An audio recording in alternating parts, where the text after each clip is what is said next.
Angela is applying to join the library. Listen to the conversation and complete the form below. First, you have some time to look at questions 1 to 5.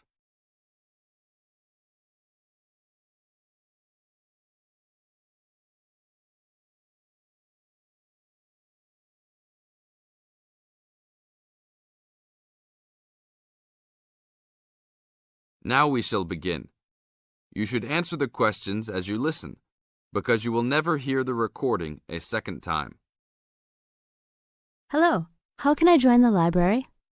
Well, you need to make an application. Would you like to do it now?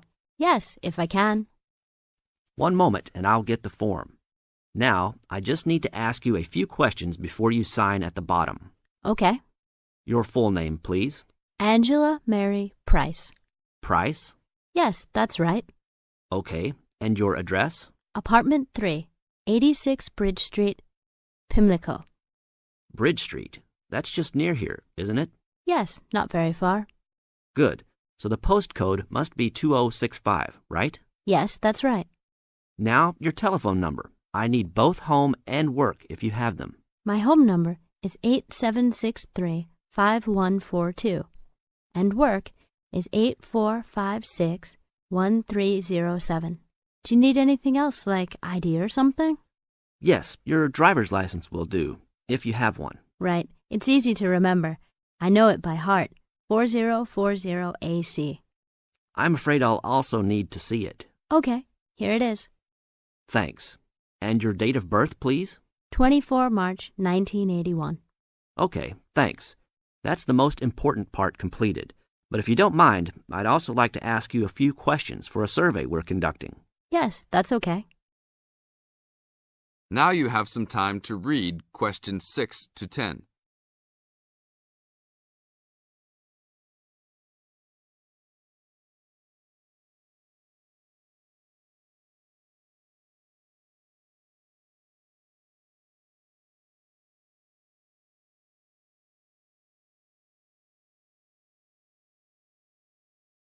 As the conversation continues, answer questions 6 to 10. What kind of books do you like to read? Here's a list to look at. Oh, it varies from time to time, but I always like to relax and learn about other countries I might visit one day. I don't like anything too heavy or serious, unless it's about animals or the environment. I'm not really into sport very much. Anything else? Well, I do like entertaining at home. You know, dinner parties. So I suppose you'll have something for me in that line. The pictures in those books always make me hungry, although they never seem to turn out exactly as they look in the books. Fine. I think that's all I need now, except I need you to sign here on the application form. Oh, and I almost forgot. The membership fee is $20, which is refundable if you no longer stay a member. There you are. Do I sign at the bottom here? Yes, that's right. You can borrow books now if you wish, although your membership card won't be ready until next week. So if you want to borrow today, you can pick up your card when you return your first books. That's if you want to take some now. I think I will, but I'll have a look around first. Okay, take your time. That is the end of part 1. You now have half a minute to check your answers.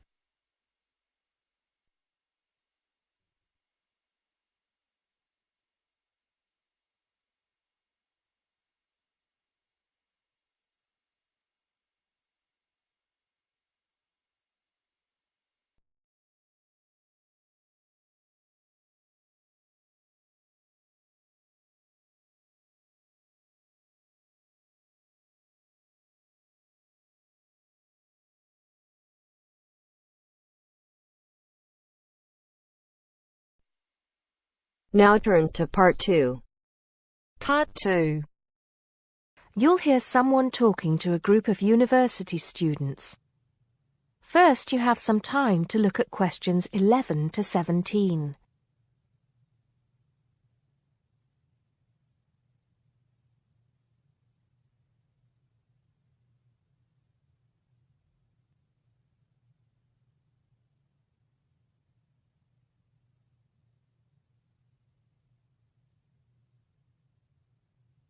Now listen carefully and answer questions 11 to 17. Good morning, everybody, and welcome to Upton University. I hope you are settling in and beginning to find your way around. I know how confusing it can be when you start life at university, and that's why we have Freshers Week to help you find your feet. Before I go any further, I should perhaps introduce myself. My name is Sally Jackson, and I am the Secretary of the Students' Union, which has organized this week of events for you. You will usually find me in the office on the first floor of this building when I'm not attending lectures. Anyway, down to business. Of course, there are a few things that you are obliged to get done during your first week here. But once you've opened a bank account, if you haven't got one already, seen your director of studies to discuss which courses you are going to take, and signed up with a doctor, there will be plenty of time left to enjoy the events we have arranged for the week. And have we got a lot lined up for you? Throughout the week from Monday to Friday, every morning starting at 10 a.m., there will be orientation and welfare events. These will include tours of the campus, which, as you have probably noticed, is the size of a small town with 9,000 residential students, as well as sessions on developing study skills. We also have tours of Upton itself arranged for you, with a bus leaving from outside this building every afternoon at 5 o'clock.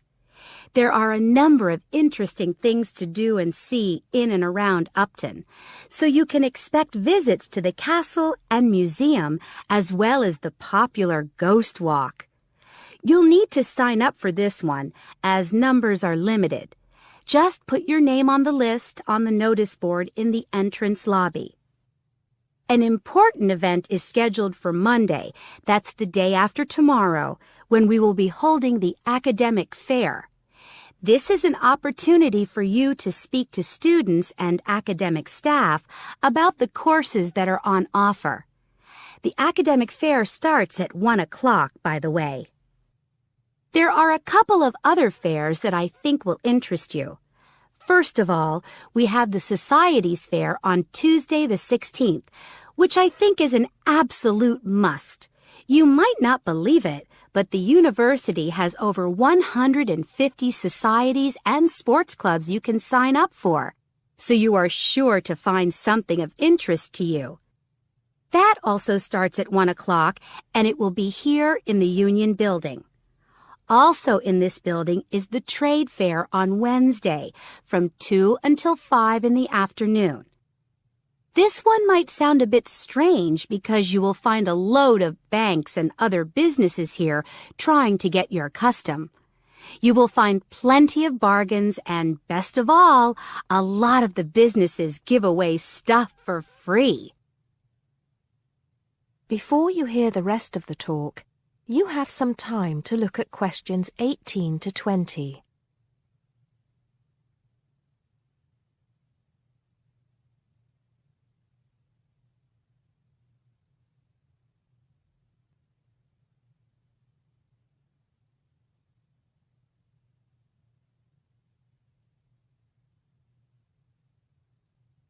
Now listen and answer questions 18 to 20. We've also got a great entertainment program lined up for you, starting tonight with our welcoming party. We have a top band lined up for your entertainment, but I'm not allowed to say who they are. All I can say is that I am sure you will not be disappointed. So come along to Blackmore Hall at 9 o'clock this evening to get your university experience off to a flying start. Just one point. I'm afraid this event is limited to freshers only. Because of space restrictions, you can't bring a friend tonight. Sorry about that. There's more fun and games on Monday in the Cotswold Theater here on campus. We have booked two of the cleverest comedians in the country, Paul Frazier and Jenny Brown, for a 3-hour show. Paul has assured us that he and Jenny have packed the show with new material, and as they always get rave reviews for their shows, I think we can look forward to an evening of great entertainment.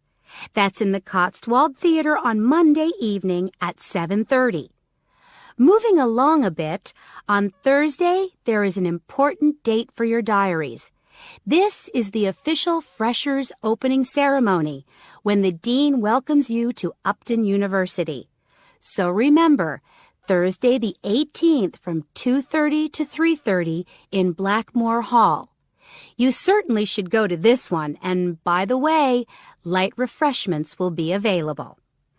At the end of the week, on Saturday, you have the chance to dress up in your smartest evening wear for the official Freshers' Ball. Actually, although it's called a ball, it is quite a relaxed affair, so we are more than happy if you turn up wearing jeans and a t-shirt. The important thing is to relax and enjoy yourselves. Time and place are the same as for this evening's party. Blackmore Hall from 9 in the evening to 3 o'clock in the morning. Right. I think I've covered the most important and exciting events we have lined up for you, but there will be plenty of other things going on throughout the week, so remember to check the notice board in the entrance lobby regularly. Enjoy the rest of the day, and I look forward to meeting as many of you as possible this evening at the welcoming party. That is the end of part 2. You now have half a minute to check your answers.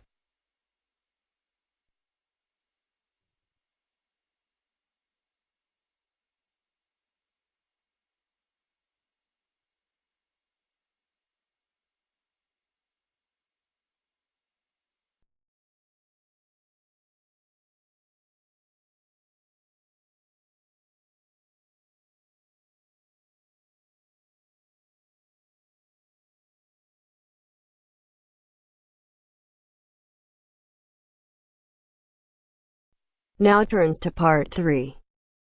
Part 3. You will hear an interview with Professor Green from a local university which enrolls a large number of overseas students in its courses. He is talking to Indra, a student representative, about the importance of attending lectures. First, you have some time to look at questions 21 to 24.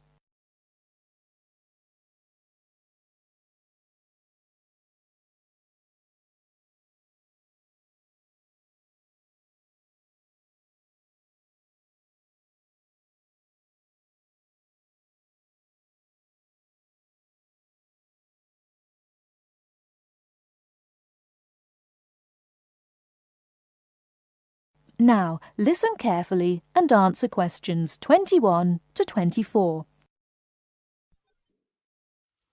Good afternoon, Professor Green. Thank you for your time today. I wonder if you could explain why you think it is important for us to attend lectures in a course that we're studying. Well, despite the increasing dependence on online communication these days, I do think it is important. Apart from delivering the content of the lecture itself, I believe that there are some general communication benefits from having large groups of students together in one place. For lecturers, it is an opportunity for us to address many students together at one time. For students, it helps you to feel part of the wider learning community who are following the course. You can interact with each other both before and after the lecture to discuss the ideas and content, networking with each other and comparing your notes. But isn't most of this achieved, as you said, these days through online communication? Well, lecturers do communicate with students online, of course, but we usually only give a summary or notes of the lecture, so there are significant differences. When you go to lectures, you get more of an insight into what the lecturer considers important. We give additional commentary and anecdotes, and by voice emphasis, we can alert you to the key concepts, theories, and issues of the subject. By not attending lectures, you might miss crucial information about what we are expecting in an assignment. You know, these extra things can make a difference. Okay, but there are tutorials. There is a lot of interaction between students and lecturers in tutorials. Can't all this be done in tutorial discussion groups instead of having lectures? Yes, to some extent. But during lectures, the lecturers can sensitise you to the debates and the controversies that are dealt with in the literature. This can help you think more critically about the subject. So then, when you come to the tutorial, you'll be able to come with some questions and ideas for discussion. The result of this is that the tutorial class will be more beneficial for everyone who attends.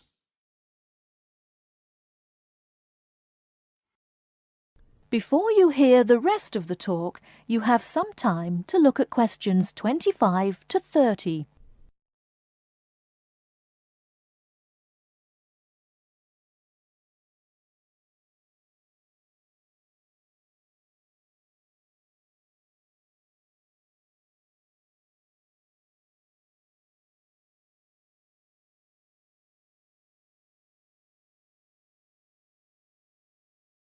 Now listen and answer questions 25 to 30.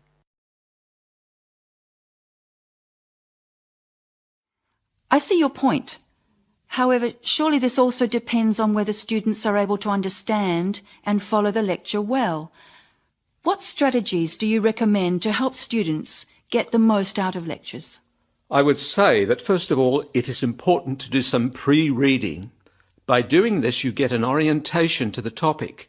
You'll become familiar with the key terms and you'll be able to follow the lecture points more easily. I also think it is good to arrive early to collect handouts and to find a seat where it is easy to see and hear what is going on. Then, importantly, during the lecture itself, you need to be attentive. I know from experience that it is often difficult to be attentive. What can students do to improve their attentiveness during the lecture? I think that there are two keys to following a lecture successfully: using the visual cues and using active listening techniques.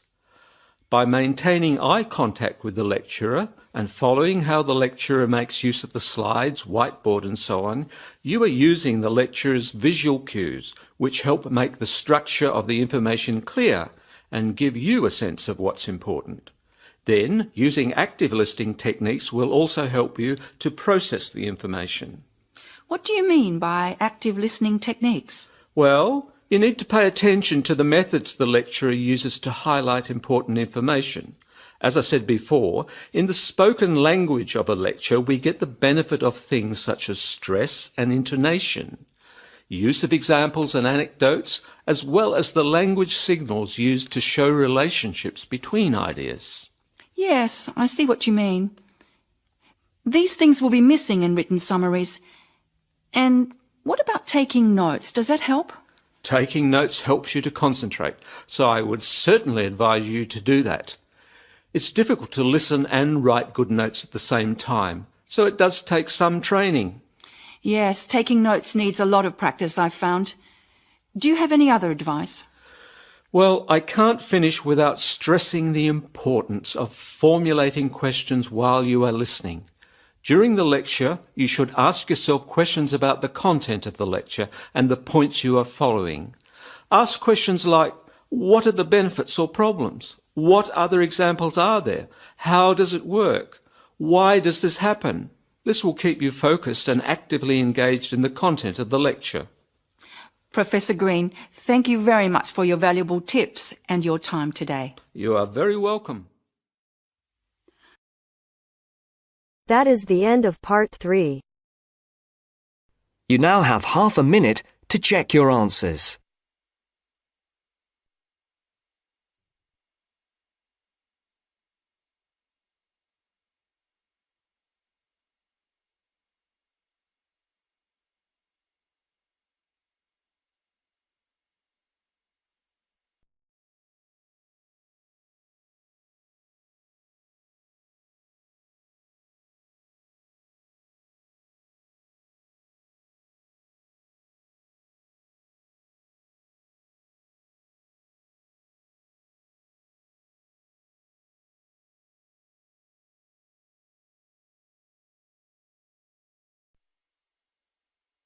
Now turns to Part 4. Part 4. You are going to hear a talk given by Jim Allen.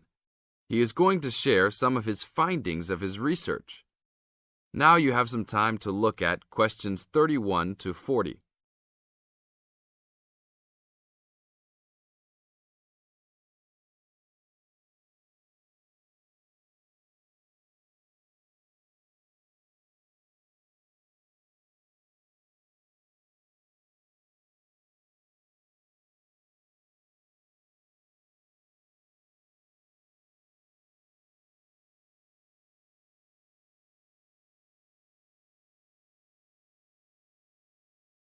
Now, listen carefully and answer questions 31 to 40.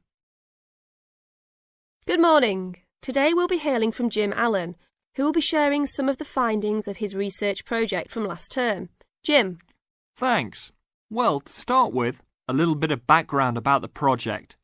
As you can see, our title is something that is relevant to everybody in this part of the world: water safety. These days, there's a lot more to water safety because of the increasing number and range of boats and other things people use on public waterways.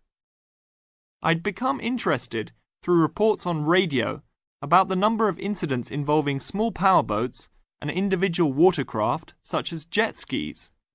It seemed to me that because these craft were essentially recreational and didn't require licenses to use, there was very little opportunity to influence the users towards being safety conscious. So, I decided to make this the focus of the project. For the research, we mainly relied upon talking to people, asking them questions in preference to using a written questionnaire. We interviewed a wide range of people at a number of popular swimming locations over 2 consecutive weekends and asked them what they'd observed or experienced themselves. The respondents were both male and female, but the men were just slightly in the majority.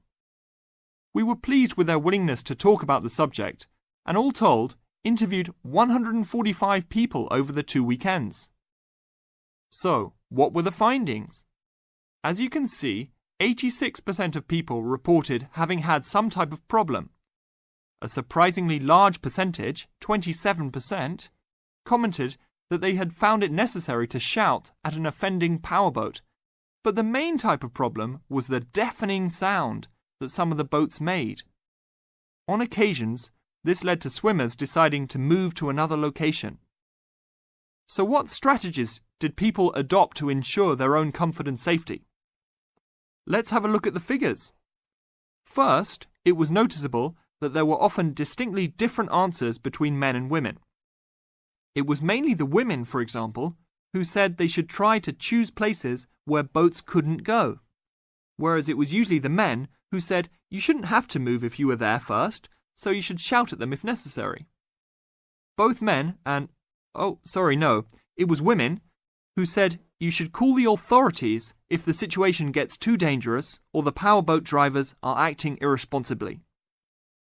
Then, I had thought it would be mainly women, but both sexes made the point that above all, it's important to get children away from any possible danger. Men were very aware that jet skis could be unpredictable in inexperienced hands.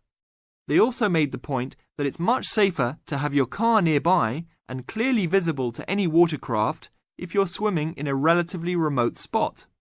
Finally, wearing visible clothing, men didn't think it was quite as important as women, but both gave it a high safety rating.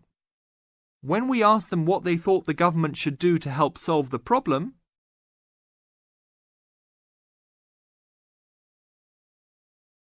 That is the end of Part 4.